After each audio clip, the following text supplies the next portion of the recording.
Na cidade de Quiwichata, Waricana, os vivos viviam perto dos nossos ancestrais. Nós os chamamos de chulpas, e são os corpos e as almas em repouso. As chulpas têm as suas casas em lugares diferentes, no alto do morro, em lugares mais planos e têm formato de pequenos fornos. Seus ossos estão empilhados ali e às vezes eles ganham vida quando a lua cheia aparece. As chulpas trabalhavam e viviam como nós, mas à luz da lua, que era o sol deles. Esta época chamava-se Purumpacha, o tempo da escuridão, onde existiam animais fantásticos, diferentes dos nossos. E assim como trabalhavam, também tinham que comer e se alimentavam da quinoa, mas comiam sem sal, porque usavam para secar a carne, chamavam aquilo de charqui. As chulpas vivem em Ayamarca, que é o país dos mortos, que fica ao sol poente, onde tudo é seco e empoeirado, e eles têm medo que o sal os resseque ainda mais.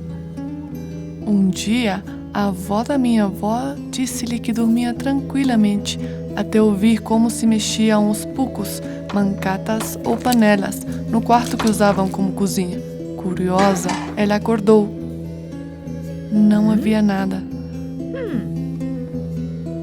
Os barulhos começaram a se repetir por várias noites e, disposta a descobrir o que estava acontecendo, um dia ela decidiu ficar de vigília.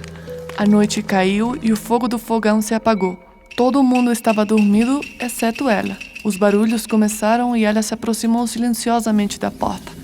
E lá ela viu os chulpas, um cari e uma warmi, um homem e uma mulher. Também havia pequeninos, uauas. Eram como uma família de chulpas.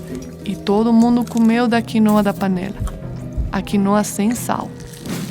Ela não estava com medo, mas ao tentar se aproximar, tropeçou em um osso.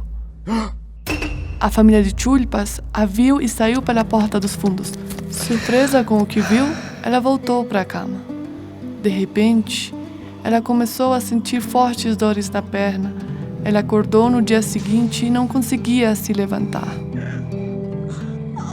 Sua avó, preocupada, vendo que ela não se levantava, descobriu o cobertor e viu um ferimento.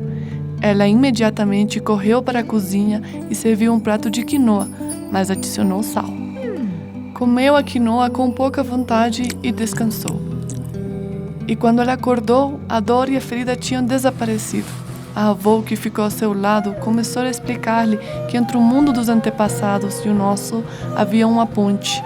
Uma deles era a quinoa, mas que nós, os vivos, tínhamos que conservar o fôlego ou o sama para podermos realizar as nossas tarefas. A quinoa é cozida sem sal, mas na hora de comê-la é importante colocar um pouco de sal. É a única forma de evitar que a escuridão e as horas dos chulpas se conectem com o dia e o tempo dos vivos. Minha avó me contou isso há muitos anos, e agora, quando visito Quiwichata, sempre faço uma panela de quinoa, deixando um prato sem sal para os antepassados que visitam à noite.